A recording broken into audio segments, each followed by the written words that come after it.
you. All right, stand by and wait for my cue. Okay, you're live. Good evening. It is April 29th, 2021, and this is a meeting of the Neighborhood Advisory Commission. The Neighborhood Advisory Commission advises and makes recommendations to the City Council on policies, plans, strategies, and programs for the preservation, improvement, and revitalization of Scottsdale's neighborhoods. Brandon, next slide, please. At this point in time, we have Neighborhood Advisory Commissioners in attendance that we'll be doing a roll call for shortly, as well as city staff in attendance. Myself as a moderator, as the commission liaison, Brandon McMahon, also associated with staff for the commission. James Johnson, Marvin Andrews Fellow with the City Manager's Office, Michelle Holmes, Operation Fix-It Manager, Christy Hill, Citizen Liaison with the Office of Citizen Service, and Jody Pierce with as a Parks and Recreation Manager. Brandon, if we could please do roll call.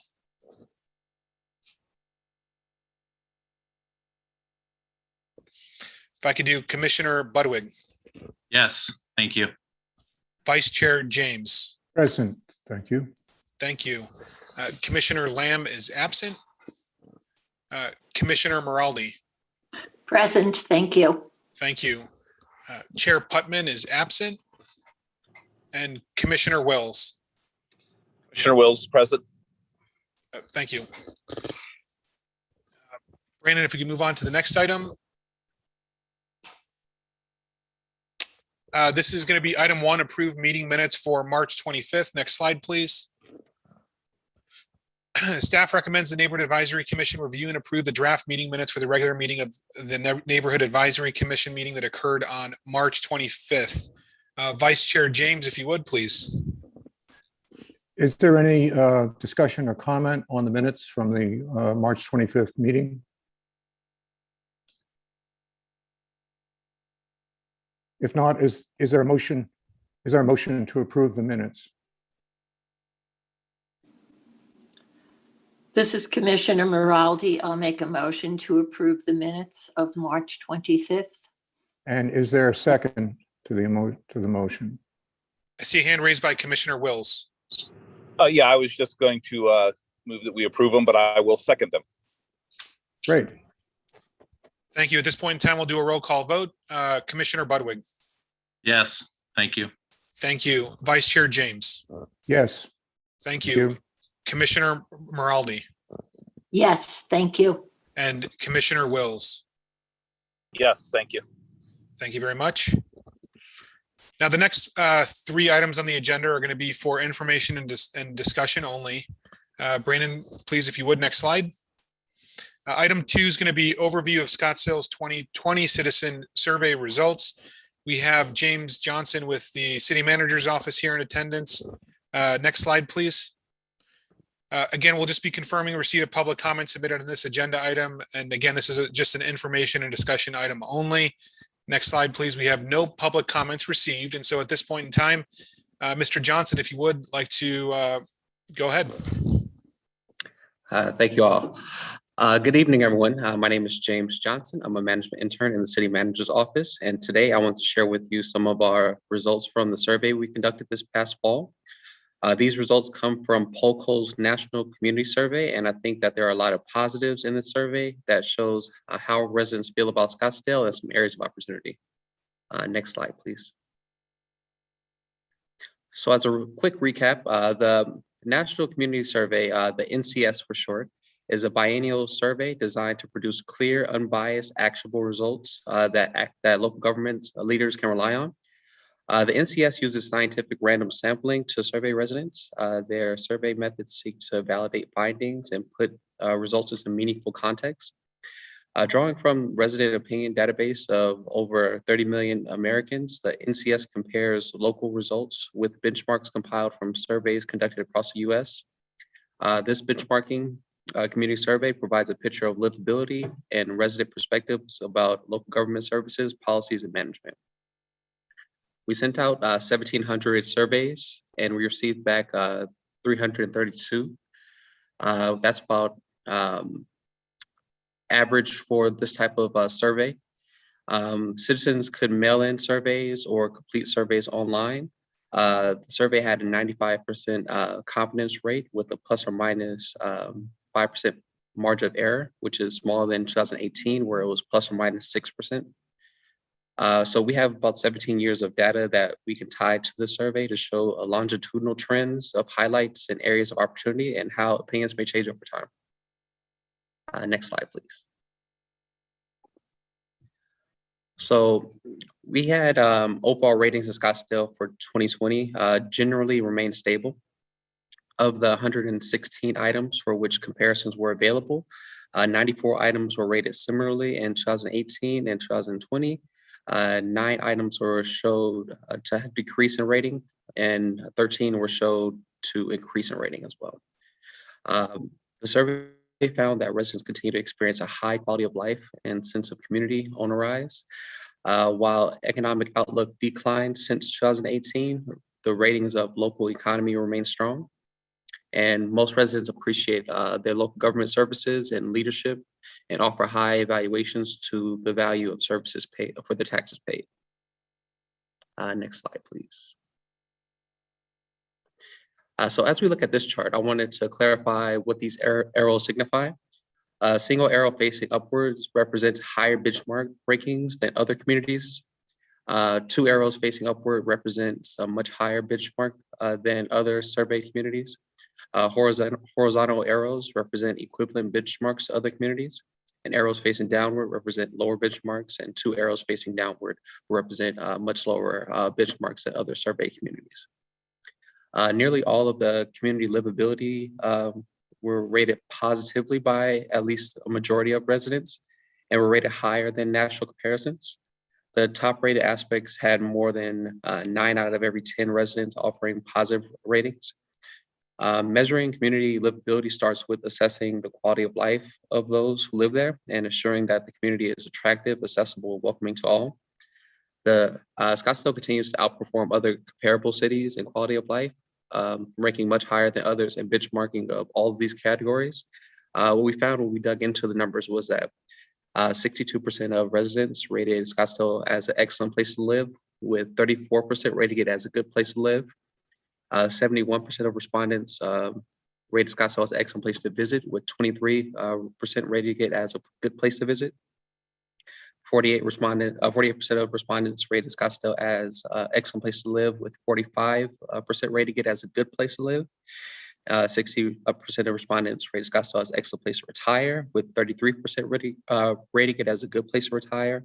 And 50% of respondents rated the overall appearance of Scottsdale as excellent, with 38% of people responding saying that it was good. These numbers show that although we rank exceptionally high, we still have room for improvement with bringing residents from the good categories to excellent. Next slide, please. So this is a quality versus importance matrix.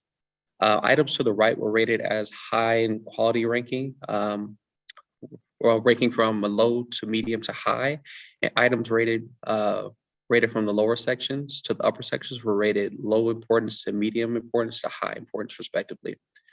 So if we look at economy and health and wellness as it pertains to quality of life and livability, both are of high importance and also receive high ratings as quality.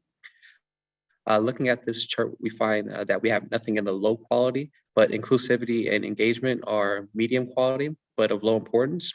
What this actually shows is that the aspect of this category had low yield on how residents ranked Scottsdale's livability and quality of life. Next slide, please. What we found was that residents had a wide variety of things that they thought were essential or very important to focus on in the next 2 years. Residents overwhelmingly thought that the economic health and the feeling of safety should remain high priorities for the city of Scottsdale. Residents also felt strongly about the quality of overall natural environment and planning efforts, education and enrichment and health and wellness efforts in Scottsdale. Residents also expressed an increased want of quality transportation systems and a sense of Scottsdale community. These are things to look at as we look to address the needs of residents. Next slide, please. Scottsdale residents continue to rate our quality of service and customer service highly. We see a light drop off from 2018 to 2020 and how residents feel about services provided. but we also see an increase in the value that they feel they are getting for taxes paid, which is higher than other benchmark communities. We also saw an increase in how residents rate our customer service. While it may not be as high as 2016, it is tied for the second highest rating of customer service in the past 11 years. This is an important area for us because our mission statement is simply better service for a world-class community, and that actually starts with customer service. Next slide, please. So these are the highest ratings from the 2020 National Community Survey.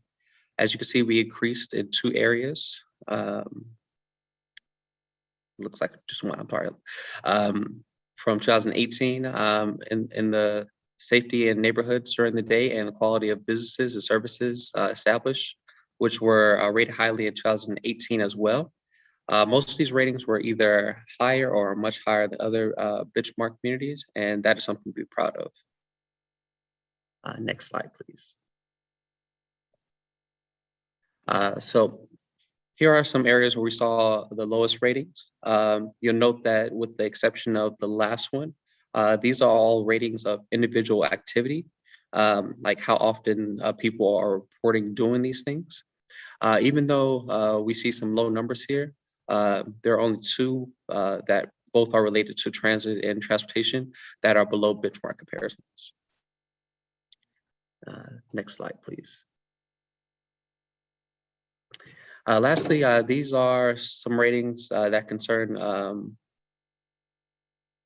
this might be a double print, apologize. Can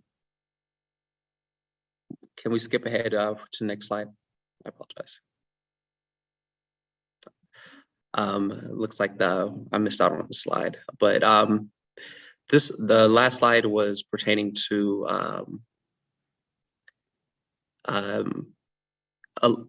how residents rated their elected staff and how well the city was ran. And those received average benchmarks across the other benchmarked communities, in which we would want to actually be ahead and improve in the area as well. So next slide. So I actually encourage everyone to review our survey results and reach out to me or Brent Stockwell if you have not received a copy and would like one. I will also make this presentation available for anybody who may want to view it further after I've made changes to the last slide. But members of our organization remain committed to providing simply better service for a world-class community. And the results of the survey show that residents recognize and appreciate our work. I want to thank you all for listening, and I will take any questions you all may have at this time. Questions?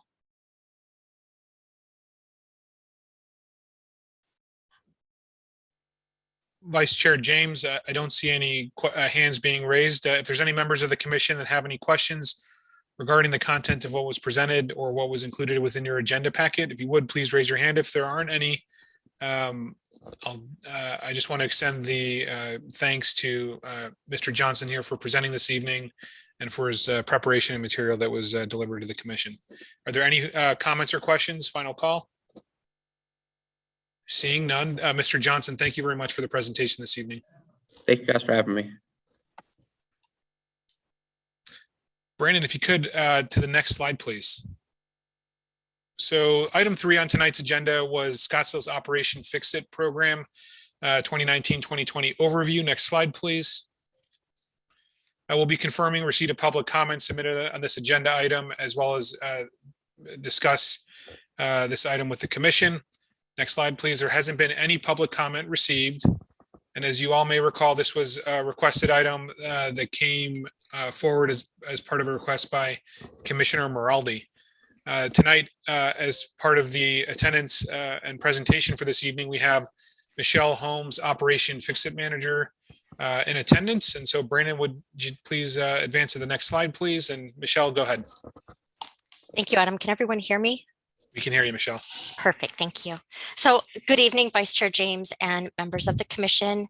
I do want to thank you for having me back. And as Adam indicated earlier, I'm kind of circling back tonight on Commissioner Moraldi's inquiry about what's going on with Operation Fix It.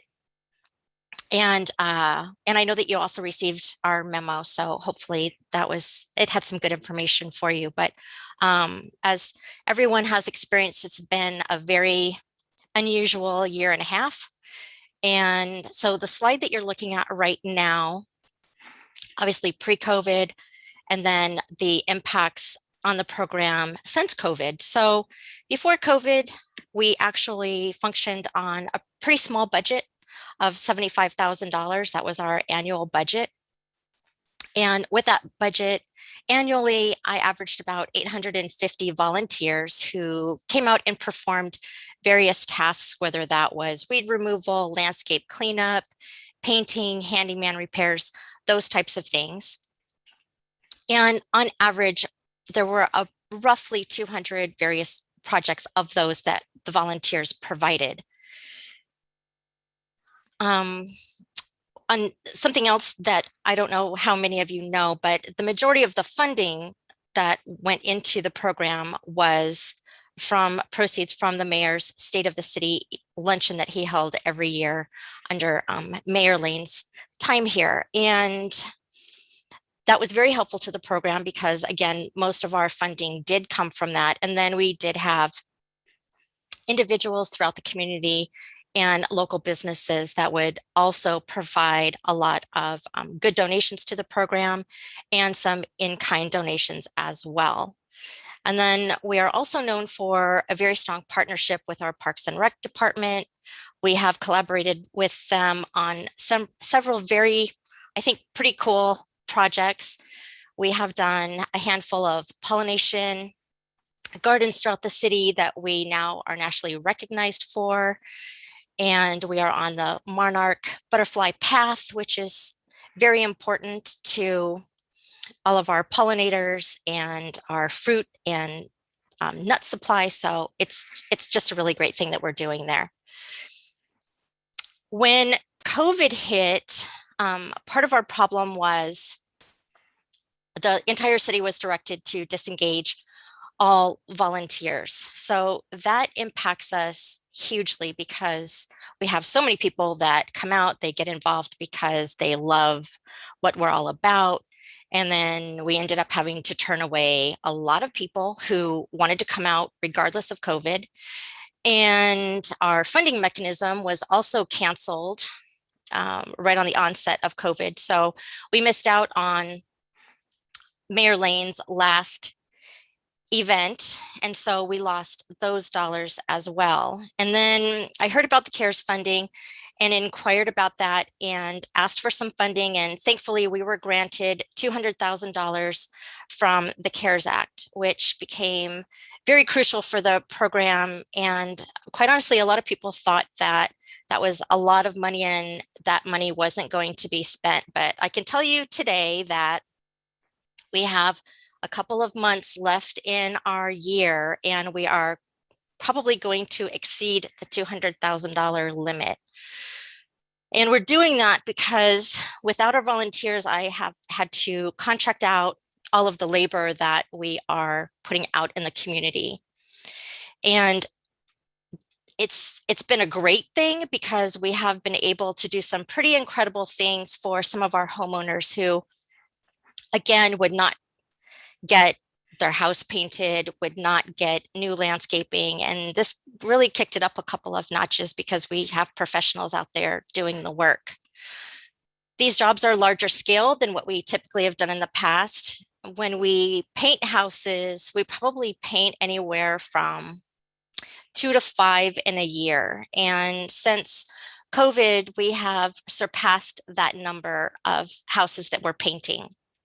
So these are pretty big jobs. Some people have gone a long time without getting their homes painted. And so we're doing some wood repair, some roof repair, just some things that people have really, really needed that would have been difficult for us to do previous to COVID. And while the CARES money has been wonderful, all good things come to an end, right? So that's kind of why I'm talking with you tonight, is not just to bring you up to speed, but we haven't been able to do any fundraising either. So that's kind of hitting us. We've kind of been a little stagnant with our fundraising opportunities. And so again, that's something that I'd like to talk to you about tonight. And there's been a significant drop in in-kind donations too, because a lot of people thought that the people that do know us in the community believe that we are so volunteer driven that once it was announced that the volunteers were disengaged, that we just completely shut down and there was no Operation Fix It. And so there's been some education there that we've needed to do to let people know that not only are we up and running, we never stopped. And because so many people were impacted on several levels with losing their jobs, that we were seeing people from all different types of demographics now seeking help. And just to piggyback onto our partnership with the Parks Department, because large groups were also disengaged, we have not been able to do anything with our Parks Department either. So that's a bummer, because we do, again, really great things with them. They're a perfect partnership with us. Brandon, next slide.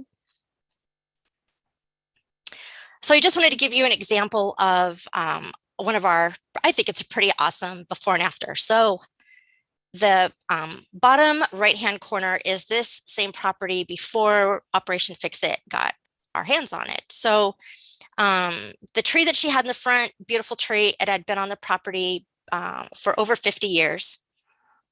The tree was great, but it actually wrapped its roots around her sewer system. So we had to take the tree out.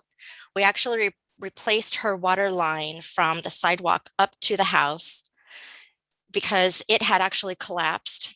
And then we replaced her landscaping. So that was something that we did about a year ago. And then just within the last month, we did her house painting.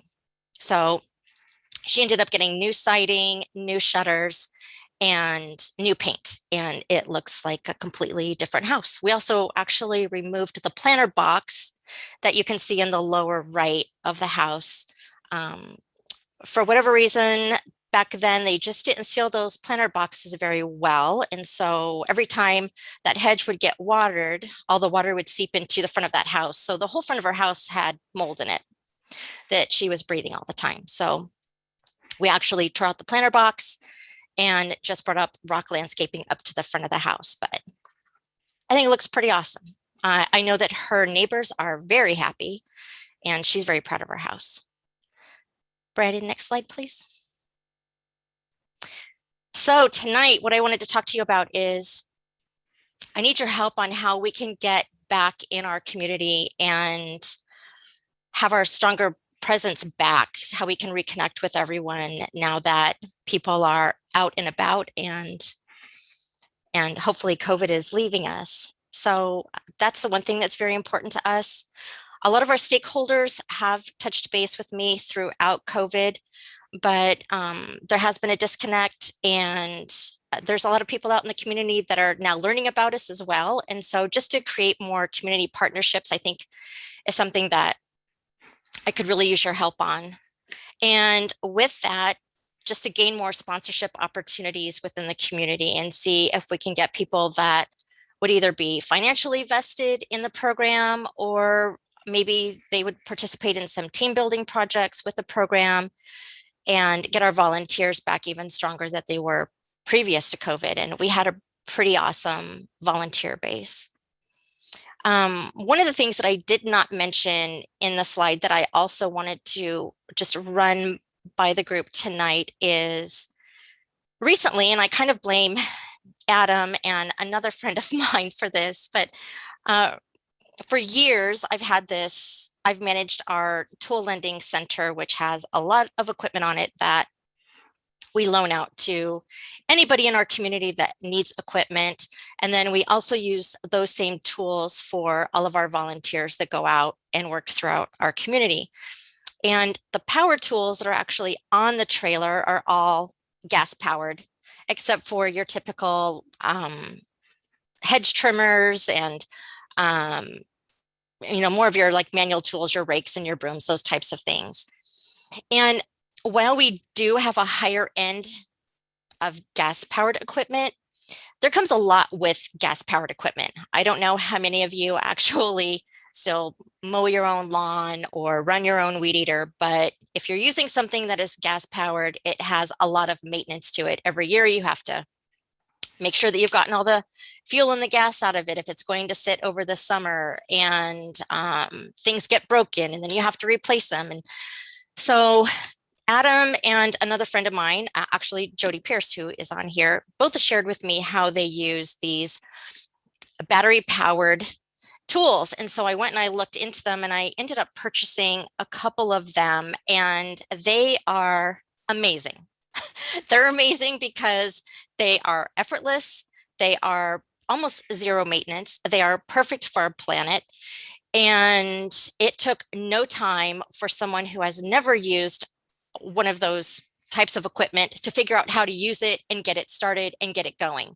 It was amazing. It was a game changer. And so what I'd like you to also consider tonight is maybe putting some funding aside, not a whole lot, but just enough. And maybe that's $1,500 that you would consider putting into our tool trailer to replace some of these other tools that we have on there with these battery powered tools. So that's another thing I wanted to just run by you. And I think we might be at the end of our slide, but I'm not sure. Brandon, do we have another one? Michelle, thanks. Thank you. This is Adam. I think that does complete the slide deck. Vice Chair James, if you wanted to open it up for discussion at this point so as to address any of the items listed on the screen or have additional discussion, please take it away. Yes, are there comments or questions? And actually, I'll take the privilege of having the mic at this point to say that I have a question. Absolutely. If that's okay. Yes. I understand that the city said no more volunteers because of COVID. I assume that in the past, and I ask you to correct me, that most of the funding that Operation Fix-It had would go towards materials, since most of the work was done by volunteers. Is that correct?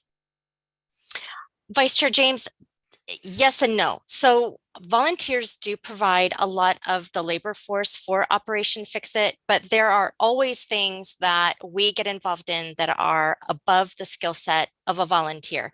Either it's above their skill set or something that is needed to get done poses a safety concern for me to put a volunteer out there and do. And so then those jobs are contracted out by a professional company that's licensed, bonded, and insured through the city. And we've always done that from since 2012. Okay, thank you. So I assume then that the projects that have been done in the last year, such as the house, which is quite impressive, were done by professional contractors. Correct. And where do those contractors come from? Are those Scottsdale companies? The companies come from all over the valley. So the companies that we use actually go through a bidding process, and they have to qualify through the bidding process as a low bid contractor. So with the majority of the jobs that I do, I actually I get multiple bids on the jobs and then go with the best person for the best fit of the job, always considering where our money's going to go and how much we're spending at each project.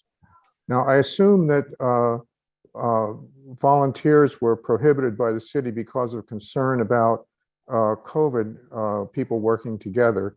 But at the same time, it seems that everybody is okay if people are paid to work together, the contractors. So I'm wondering if there'd been any consideration of paying volunteers who might really have had a fair amount of financial difficulty from the COVID situation to do some of the work. Vice Chair James, we, the city, had a program prior to 2000, I honestly can't remember if it was prior to 2007 or 2006 where we actually paid teenagers to do limited types of work, but we've never done anything with adults to pay them. I would be curious at this point how that would work with our volunteers, because so many of them aren't in it for the financial aspect of it. Mhm. And it's just been my personal experience when you're out and about that our restaurants are hurting because they're trying to find people to come to work. I can tell you that with a couple of landscape companies that I work very closely with, they are having a hard time keeping employees staffed, and they have more than enough work to supply to them. And so it's been very challenging to just be able to stay committed to the workload and have enough people out there to fulfill the workload. But it's not something that we could always entertain it. We would just have to figure out if that would conflict with the city's gift clause. And if that would be against any of our ARs. It would definitely be new territory. I will share with you that the volunteers that do want to come back, I've taken it upon myself to put together a somewhat what I guess you would call it a COVID protocol for the people that want to come back. So now there's a waiver involved. There's some checks with them, checks and balances with them. And then I'm regulating the number of people that would be on a project together. Again, the majority of the projects that we do are outside, so it's very easy to separate people and still protect them. So there's a mask requirement, glove requirement, everything is still, the plan is to keep everything heavily sanitized and just to keep everybody as safe as possible. We all know that who knows what tomorrow brings, so we want to keep everybody as safe as possible. But for right now, we're still working with our contractors pretty heavily. So volunteers are back. That kind of, it's something that I'm looking at for sure. I have people that want to come back. They are talking about how they are vaccinated and they're comfortable with it. So the powers that be have to give that final stamp of approval. So that's something that we're going to be looking at very near in the future, hopefully. Okay, so, but it would seem like Operation Fix It with volunteers is a whole different ballgame than Operation Fix It with contractors. It is, yeah. It is just because, again, the contractors, all of the contractors that I have that are going out, their staff, when they're on a job, they're masked up the whole time. I can show up to a job to check on something and the painters have their masks on. They are trying to social distance. And a lot of times our client, the resident, it doesn't come out and get involved with them. So the client is pretty safe the entire time as well. Okay. I guess I'm really talking about what you get for the money that you spend. The question that you have at this point is, do we have some money to spend on equipment, which I think is a legitimate question. But it sounds like most of the money, which is a very large amount more than you usually have, went to contractors. Yes, that is correct.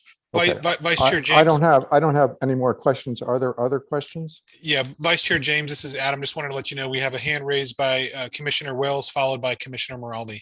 Please proceed. Commissioner Wills. Yes, Commissioner Wills. First of all, Michelle, I love your program. I don't know if you recall, but we've actually partnered together with you on that program in the past, and I just think it's awesome. Thank you. And so Commissioner James kind of beat me to the punch on one of the questions, and it sounds like you just don't know when Scottsdale is going to say bring the volunteers back. So I guess we'll sit tight and wait for that. But with the change, now that we have Mayor Ortega, will he still be doing the lunch that is going to fund your program? Thank you. Thank you, Commissioner Wills. And it's great to actually get to speak with you. I wish it was more of a face-to-face thing. This is actually my first meeting like this, other than in Teams. And I have not had an opportunity yet to go over and meet with him. So I don't know what his position will be. I do know that just based on the type of person that he is. He's very much a supporter of our community and the people that live in it. Not to set him up by any means. I would expect and hope, of course, that he would support us in some way. I just don't know what that is yet. Well, good luck. I hope so. Thank you. Thank you. And thank you for always supporting us. Commissioner Moraldi, followed by Commissioner Budwig. Yes, this is Commissioner Moraldi. First of all, Michelle, thank you for coming. And of course, I second what Commissioner Wells said about the amazing work you've done through the years. And I can think of no better way to spend the money that we do have than to give it to you for your tool trailer. So I'd like to make a suggestion that we make a motion to give you the money that you've requested. And Pardon me, I'm sorry, Commissioner Moraldi. If I may, Yes. we can talk about this later on. We don't have this as an actionable item this evening. But in terms of bringing this back for action at our next meeting, we certainly can do that then. Okay, well, hopefully let's do that then. And just a suggestion, I know you talked about community partnerships, and I know Brandon did a great job of reaching out to different groups for our Spirit Awards. And I'm wondering if maybe we could reach out to some of those groups that he did for possible support. Thank you. Thank you, Commissioner Moraldi. And first of all, I just want to personally thank you again for always coming out and not just being an advocate for Operation Fix It, but you've even come out and put your sweat and hard work into what we do, because you've come out and worked alongside us, and it's very meaningful. So thank you for that. I feel like I can definitely work with Brandon. And we can see who he's reached out in the past and see if there's anybody out there that is interested in becoming a sponsor with the program. That alone can sometimes be a full-time job. And I can tell you right now that I am busier than I have probably ever been in this program. And that's a good thing, because we're helping a lot of people. I mean, if we were to go back and review some of those slides from the earlier presentation, that's why we outperform a lot of the other cities and why people want to retire here, because we look out for our community, we look out for our residents, and particularly for our seniors. So I can definitely circle around with Brandon and go down that path and see if we can reach out to some people. And I also appreciate your support for the tool lending program. And I can talk to Adam later about putting that on a future agenda item. And hopefully I answered all your questions. I'm not sure. Yes, thank you, Michelle. See hand raised by Commissioner Budwig. Yes, Commissioner Budwig. I just wanted to add pretty much what everyone else was saying. Great job with the home in Scottsdale. The complete transformation, and it was more than just paint, knowing that the mold got removed and that there was a water line replaced. I think that it shows that the whole effort was more than just a can of paint. So that was very impressive. I'm a newer commissioner to this board, so I'm just getting some exposure to Operation Fix It, but definitely very impressive, and I can see why you and the homeowner are proud of the home. So thank you. Thank you, Commissioner Budwig, and hopefully I'll get to meet you in person. I just appreciate everyone's time tonight, and I appreciate your inquiries and your support. And if after tonight's meeting something pops up that you want to reach out to me about, please feel free to. I know you've got my contact information. I'm not a shy person at all, so I'm here. Just throw your questions and anything you've got my way. And if you have tight relationships in the community and you know of some people that you feel could get heavily involved in this program, maybe they want to donate, maybe they have children that need to come out and volunteer, or who knows, please let me know. I can tell you just real quickly, sometimes our donations come in very surprising ways. We just completed another job just north of just north of Chaparral. And the neighbor had asked my client, how did you get your house done? Because she knew that she couldn't afford it and she had lost her husband and her finances were very fixed. And she's a talker anyways. And she just kept talking and talking about Operation Fix It and how much we've helped her and what a wonderful program it is. And her neighbor has money. She actually has a home in San Francisco, and then she has her home here. And she had just purchased a new car, but she hadn't gotten rid of her old car. And so she asked my client, she said, do you think I could give Michelle my car? and my client said, I think you need to just call Michelle. I'm sure she would take your car. And so now we're in talks of what is the best way for us to handle this transaction, because we've never had anybody donate us a car. And but it's very exciting. So the car is actually a nice car. So if you had teenagers, you would say, I'm all over that. What can I do to get my hands on that car? So it's really cool. You just never know what people surprise me all the time with how they want to give back and how they want to support us. So you just never know. So thank you all tonight. I really do appreciate your time. Other comments or questions?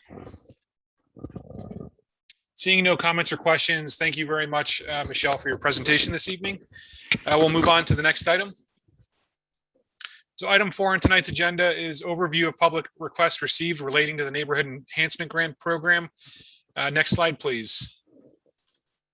We'll be confirming receipt of public comments submitted on this agenda item, as well as, again, this is an information and discussion item only. As of tonight, we have no public comments received, and we have Brandon McMahon here in attendance to present this item. Brandon? Thanks, Adam. Good evening, members of the commission. These next 2 agenda items will be in regards to the Neighborhood Enhancement Grant Program, with, as stated, this first item going over application staff received since the newly revamped program webpage went live, and some initial advertisements for the program had gone out. As you can see on the screen, staff made the webpage live on Friday, March 26th, 2021. And with the help of the city's Office of Communication and various other departments around the city, a marketing push for the program went out the following week on Tuesday, March 30th, being social media posts, putting on the city's webpage, an e-newsletter, Nextdoor, et cetera, very similar to what had been done for the Spirit Award solicitation. And the fruits of those efforts were seen almost immediately as staff received a handful of applications that very week. It is worth noting that since these requests were made, staff has also updated the NEGP website to further clarify what would qualify as an eligible project, and also added an inset map to further assist potential applicants, where you can zoom in or type in your address to see some qualifying attributes that would be pulling up on the map. And that link, I think, was included in some correspondence from staff when the agenda packet went out. Nonetheless, here's the list of applications received by staff thus far, and the communication that was made with each applicant. So request 1 was received on Tuesday, May 30th. The request was for landscape maintenance at 6720 East Lewis Ave. You can see on the screen kind of a zoomed in location. The request was specifically for overgrown mesquite tree trimming. Unfortunately, the request did not meet program requirements, specifically the location and accessibility criteria. This criterion required that a proposed project must be within areas of public right-of-way, have frontage to a public street classified as a minor collector or greater. The nearest to this property would be North 68th Street. Also, it would qualify them if they had some adjacency to a canal, public park, or school to further ensure that the project could be seen by the overall public. Although that correspondence was made, staff also included Michelle Holmes from Operation Fix It, on the correspondence, as there could potentially be an opportunity for them to qualify for tree maintenance assistance through Operation Fix It. The second request was made by a property owner northeast of the actual requested project site, which you can see top right on the graphic was the applicant. The large portion of the corner property colored in yellow would be the potential subject site, but the yellow portion has which is maintained by the city, has a drainage and flood control easement across that portion of the property. And that is mostly maintained for grading by the city, as no further planting can occur there for obviously drainage purposes. This request is currently being processed by commission staff in coordination between city's right-of-way staff also, and that affected property owner to the northwest, to see if there are any further opportunities to potentially bring enhancement to that area. If that opportunity is available, dependent on those communications with other staff, staff will bring this potential request back to NAC at a future meeting. The third request was received on Wednesday, March 31st. This request was for landscape maintenance at 3039 North Scottsdale Road. This request was specifically made to help try to gain assistance in fixing a leaky fountain that is on site, circled in yellow on the graphic on the right. Staff communicated to the applicant that their request did not meet the program criteria, specifically location and accessibility again, which requires that the overall request be applied to areas of public right-of-way. It did meet the criterion for the street frontage, as you can see, Scottsdale Road being a major arterial. It's just that it is on that portion of public or private property. Request 4 was also received on March 31st. This request at 8250 East Sage was also for landscape maintenance, specifically for grass removal, hedge trimming, and potential xeriscape installment. Staff communicated to the applicant that the request again did not meet program criteria, specifically again that location and accessibility criteria. It's not within the public right-of-way, the requested enhancement. Although the proposal didn't meet the requirements, again, staff communicated that there could be another potential avenue to help with this, as the city does offer a grass removal rebate program through Scottsdale Water. So we offered that and communicated that to them as well. The final request staff received was on Thursday, April 1st. This applicant was seeking generic landscape enhancements. Nothing further than that was stated in the request. At 8700 East Mountain View, staff communicated to the applicant that their request did not meet program requirements, specifically the general need requirement, which means that the proposed project must be within a non-HOA neighborhood where existing funding mechanisms are not available, as the overall property is within the HOA. With that, I'm now happy to answer any questions on any of these applications and discuss with the commission on any of these that you might have any questions on. And again, staff did have communication and did get responses back from each of the applicants, thanking them for the communication and thank them for their interest in the program. And again, thank you for your time on this item. And with that, I'll open it to commissioners if you have any questions or comments. I see a hand raised, Commissioner James.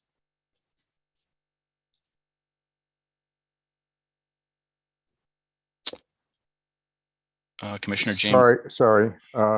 Not specifically with respect to these applications, but we received a public comment to the NAC dated March 31st regarding some landscaping or neatness issues along Shea Boulevard and another project along Shea Boulevard, which I gather didn't go through the application process here. Has that public comment person been notified to apply through this process? Vice Chair James, members of the commission, this is Adam Your here. Just with respect to that public comment that came through our Neighborhood Advisory Commission general email, you did see a response with regard to the connections in code, and we'll be providing some further background on this item through our staff updates later on this evening. So we do have that noted. With respect to this item here this evening, we also just want to note that we did receive an additional application from the Villa La Playa subdivision located at the northwest corner of Indian Bend and Hayden Roads. However, the application came in, the request rather came out following our time in which we've already published our agenda packet. So we'll be bringing forward another request later on next month. Did that address your question for the moment, Vice Chair James, or were there any additional questions? No, that addresses my question. Thank you. Thank you, Vice Chair James. Were there any additional questions relating to this item this evening, or if you have any questions, please raise your hand. Otherwise, we'll move on. Seeing no hands raised, Brandon, would you please advance to the next slide? Item 5 on tonight's agenda is the Neighborhood Enhancement Grant Program. This is for 82nd Street and Thomas Road Landscape Enhancement. Next slide, please. We'll be confirming receipt of public comments submitted on this agenda item, and we'll be providing it as information, discussion, and possible action from the commission. And we have Brandon McMahon here this evening to present this item. Yeah, thanks, Adam. Yes, again, this is the second NEGP item. Staff is bringing it back for consideration. In review, this request came from a neighborhood leader, as you probably recall, that contacted the city manager's office about the condition of the existing fencing, screening being not anchored to the fence panels, a panel of chain link being damaged, that currently secures that private vacant lot, along with lack of hardscape material on site to suitably mitigate dust control along Thomas Road. This item was originally heard at our last meeting on March 25th and was continued so as to allow the property owner time to resolve the outstanding disposition of that said fencing. Again, in review, the NEGP request is for a one-time request not to exceed $2,500 to provide 25 tons of granite for the 2,200 roughly square foot city right-of-way along 95 feet of East Thomas Road, which is a minor arterial street. This granite will provide better aesthetic to the site, as well as provide dust control measures that were also part of the neighborhood leader's complaint on this issue. In regards to that said fencing, staff took these photos on 4/13/21. It seems like the fencing issue was resolved. There's a more secure fence in place. It's more sound. They also did some trimming to the foliage and that tree that is on the western edge above those power utility boxes. As you can clearly see, the fencing is in better shape. It's anchored actually to the ground and spans the entire stretch. And there's some new signage up there as well, talking about trespassing, and it just overall it looks much more kept.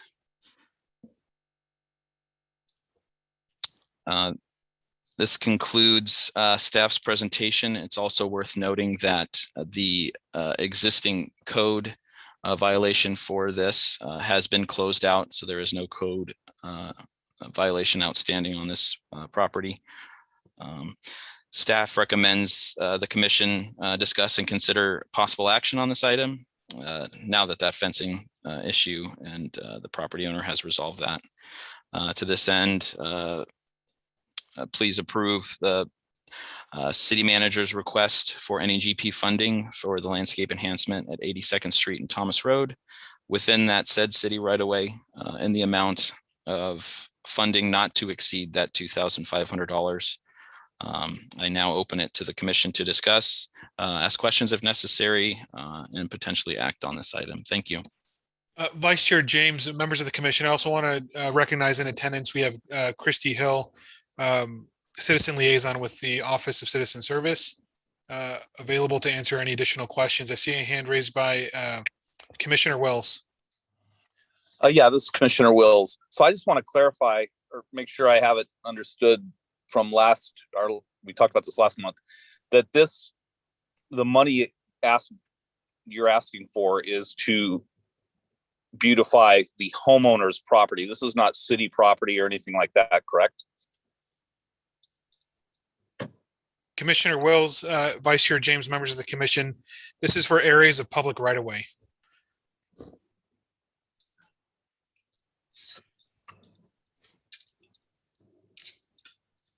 Okay, so this is Commissioner Wills. So is there just an easement there that's on his property or her property, whoever's it is? Commissioner Wills, members of the commission, if I might have you look at that portion of the map that's presented on the screen, you'll see a clear delineated line that's a black lined weight line that shows the location of the adjacent properties lots. Those portions that are closer to the street, not within that black line, are areas of the city's right of way, highlighted in yellow, specific for this project request.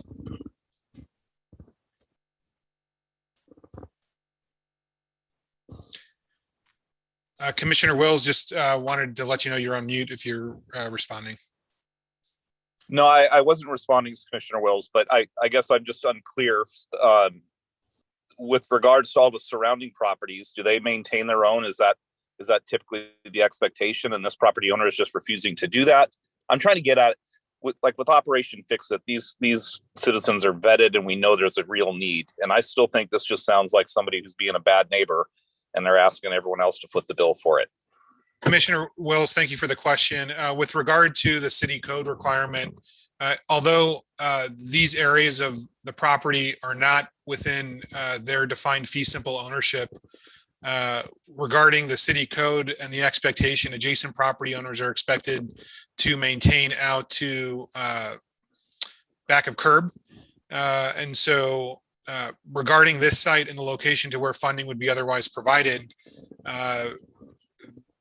generally speaking, properties that have residences living on the property are better maintained than those that are vacant. And in this instance, the existing property owner that does not have a residence on it has done their best to secure their property. However, does not have resources available to mitigate addressing that portion between their fence line and the city's back of curb. I also see a hand raised by Commissioner James, or Vice Chair James, rather. So looking at this picture, this is Vice Chair James, sorry. Looking at this picture, there is right-of-way land to either side of the yellowed area. Are those areas maintained with gravel and dust control currently? Vice Chair James, that is correct. They do have that. And are those areas maintained by the owners of the property that's immediately adjacent to that right of way? Is that where the gravel comes from? Do they pay for it? Vice Chair James, in the instance of those properties and desired right of way, yes, they come from the desired landscape aesthetic of those property owners at those locations. There's never been an established landscape aesthetic for this property because there's been no development on the property. And so that's the current disposition of this request. Thank you.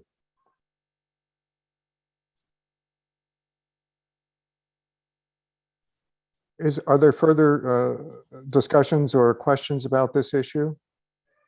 Vice Chair James. Are there I further see a hand discussion? raised by Commissioner Budwig. Yeah, Commissioner Budwig. Adam, can you tell did they change the fence line or did they just secure the fence line? Because on the map, I see the jut out, but I couldn't see it when you showed the previous photo. It looks like the fence is much more secure and looks much better. It had a wavy, yeah, did they remove? Yes, Commissioner Budwig, members of the commission, the fence line was quite a distance south or closer to the street line as a result of open irrigation ditch, SRP irrigation ditch that runs on a north-south alignment just beyond the fence line. They've tightened that up and secured the fence line as previously. There were major gaps in the fence paneling, and the fence was not secured as you can kind of see, maybe not as clearly on the top left photo, but with respect to screening and you know, the workmanship of how the fence was installed has since been mitigated by since the commission last heard this item. Okay. Yeah, it looks like the homeowner, not the homeowner, but the property owner, has shown some good effort here to try to clean it up. It's hard to say whether they can pay for their own gravel or not. If these utility boxes need to be accessed, I don't think they've been painted yet, or is this the painted boxes? Do we know that? I'll ask Christy Hill on the call. Christy, would you please?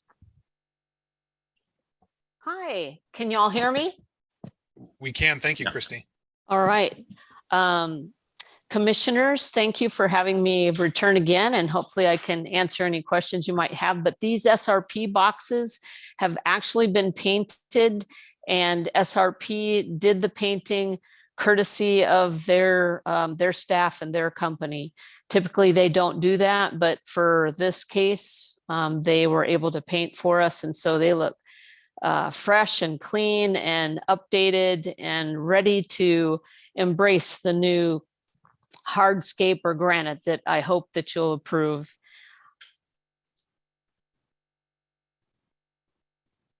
Yeah, I'm still on mics. I would just say, SRP showing a good foot forward with this.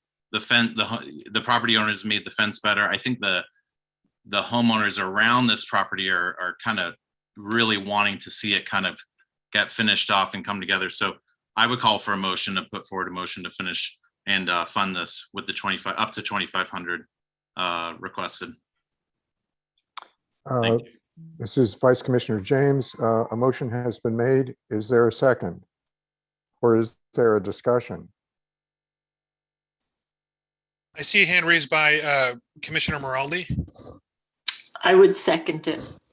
Thank you.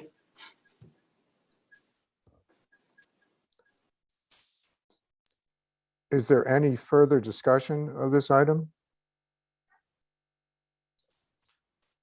Commissioner Budwig, I still see a hand raised. Okay, looks like the hand just went down. Vice Chair James, would you like to call for a vote? Yes, can we call for a vote on the motion that's been made Thank you. to provide $2,500? Thank you, Vice Chair James. With a motion and a second, Commissioner Budwig. Yes, thank you. Thank you. Vice Chair James. Abstain. Thank you. Could I ask for Commissioner Moraldi Yes. and Commissioner Wills?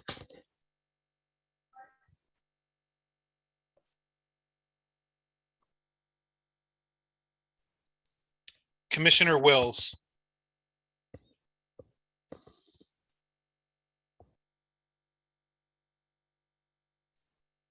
Brandon, would you please note we have Vice Chair James abstaining, and then Commissioner Wills, we had a motion and a second to approve item 5. If you would, Brandon, would you please unmute Commissioner Wills?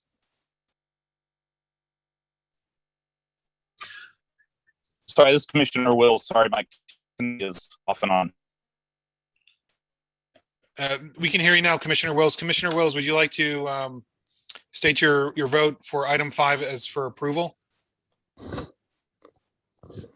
Yeah, I vote no. No. Thank you, Commissioner Wells. Regarding tonight's item, we have 2 in support. Would any commissioner like to speak to their vote? And if so, please raise your hand. With a vote of 2-1 and an abstention from Vice Chair James, this item does pass. I see a hand raised by Commissioner Moraldi. Yes, this is Commissioner Moraldi. I was just going to say, it looks like the homeowner has done what he needed to do. SRP needed to do what they needed, or did what they needed to do. And I think we have the funding, and I think we should support the city in this and get this fixed. Thank you. Thank you, Commissioner Moraldi. Were there any additional comments? Seeing no hands raised, we'll move on to the next item. We'll be doing item 6, identification of future agenda items. Next slide, please. Neighborhood Advisory Commission may suggest items that they wish to be placed on a future agenda. Per Arizona state law, the commission shall not discuss, deliberate, or take action on any item suggested as a future agenda item unless the specific item is properly noticed for commission discussion and action. Next slide, please. We did have a past request noted from Commissioner Moraldi regarding the homeless assistance from human services staff back in February. We are still working with Greg Bestian in human services to bring back an update. However, we don't have that yet confirmed to place it on a May agenda. If we're able to still yet do so for our upcoming meeting, we will do so, but wanted to just note that we have that requested item noted. Our planned May agenda includes general plan update, hopeful to bring forward a camping ordinance information item, and then bringing forward those neighborhood enhancement grant programs, and as previously mentioned. If there's any additional items that would like to be requested for the commission on a future agenda, please raise your hand. I see a hand raised by Commissioner Moraldi. Yes, I would like to discuss funding for Operation Fix It at our next meeting, if we could put that on our agenda. Thank you. Thank you, Commissioner Moraldi. Just to be clear, was this to address the request this evening by Operation Fix It Manager Michelle Holmes? Yes. Thank you very much. Was there a second to that request to place that item on a future agenda? If so, if I could just have someone confirm consensus for that item, please. I would second it. Commissioner, Vice Chair James, I would second it. Thank you, Vice Chair James. Were there any additional items at this point in time for next month's May meeting? Seeing no hands raised, we'll move on to the next item and last item of tonight's agenda. That is staff updates. Next slide, please. We have a couple items just wanted to bring to your attention. Our next meeting of the Neighborhood Advisory Commission is scheduled for Wednesday, May 26th. We do have the NAC vacancy by City Council having interviews on May 4th and appointment by May 18th. And regarding the Neighborhood Advisory Commission sunset review, wanted to bring your attention. This was a City Council sunset review that happens every 3 years. This last time it took place on April 19th. Next slide, please. Chair Putman was aware of the sunset review, and I've put together the material for the audit committee to review the commission's work, and the audit committee made recommendation for the commission to continue its service to Scottsdale and its neighborhoods. And so wanted to bring that item to your all's attention. I also wanted, Brandon, if you could please queue up those Shea analysis maps that Vice Chair James had previously mentioned. If you all just please stand by while Brandon does that.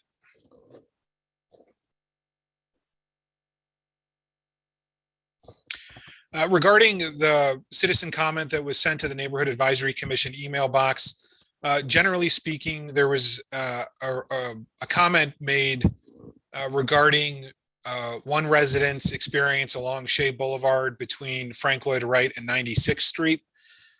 In that commentary that was provided, there was discussion about the aesthetic treatment of the city's right-of-way adjacent to Shea. And although it wasn't explained explicitly about maintenance of said area, staff did provide analysis as to how those open areas are maintained along roadways that would be experienced by someone who lives in the East Shea area. And you can see on the map before you, we have areas shown in yellow as being privately maintained landscapes and walls. Areas in orange are city maintained landscape only. Green areas are maintained by HOAs, and red areas are commercially maintained and therefore are approved through Development Review Board site plan. Brandon, if you could go to the next graphic. This shows the East Shea connection between Frank Lloyd Wright and the city's eastern terminus along 142nd Street. In those areas, it is important to note east of the CAP Canal along Via Linda, we have Via Linda streetscape design guidelines that, as you can see along Via Linda, is broadly maintained by HOAs. And along portions of Shea Boulevard, it's a combination in large part between HOAs and commercially maintained landscape wall areas. That area also has streetscape design guidelines. So in terms of the analysis of what we'll reference to as the East Shea versus West Shea to 96th Street, there's certain design standards at play. We did reach out to the resident to try and focus on what their concern was. And although we didn't have anything explicit listed, what we wanted to bring forward is just an update to address and bring forward to the commission's attention on just a brief update, is that we expect that we will probably be getting some requests. Brandon, if you could go back to the other map. We could expect locations along West Shea in areas where we don't have HOA maintained areas or city maintained areas as a future item for NEGP funding and programming. Commissioner James just wanted to bring that, or Vice Chair James wanted to bring that to your attention. I hope that addressed your initial comment or question. Please tell me if it didn't. Thank you. This is Vice Chair James. Thank you. That does address part of my concern. The comment actually mentioned something else also, which I'm personally curious about because I live in this area.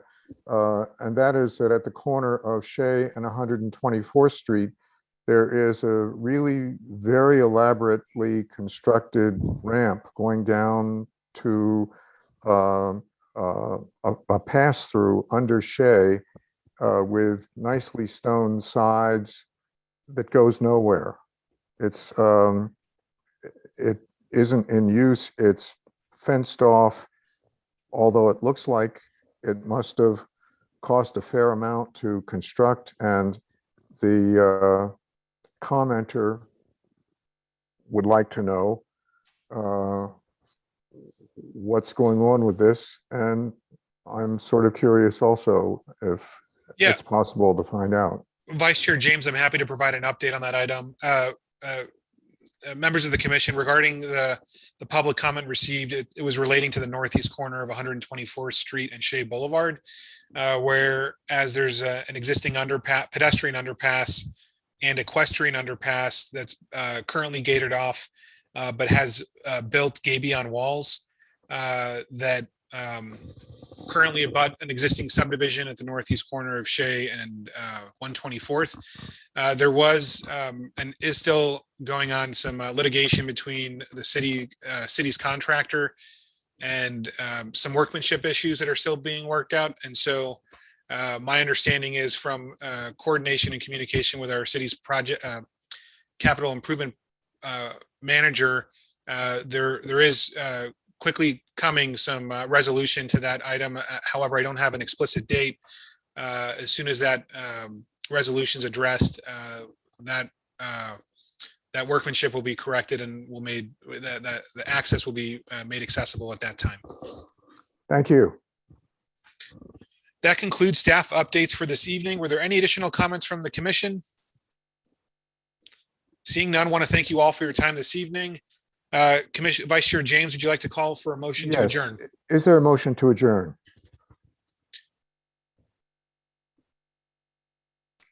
I see a Somebody hand must raised by want to adjourn. Commissioner Maraldi.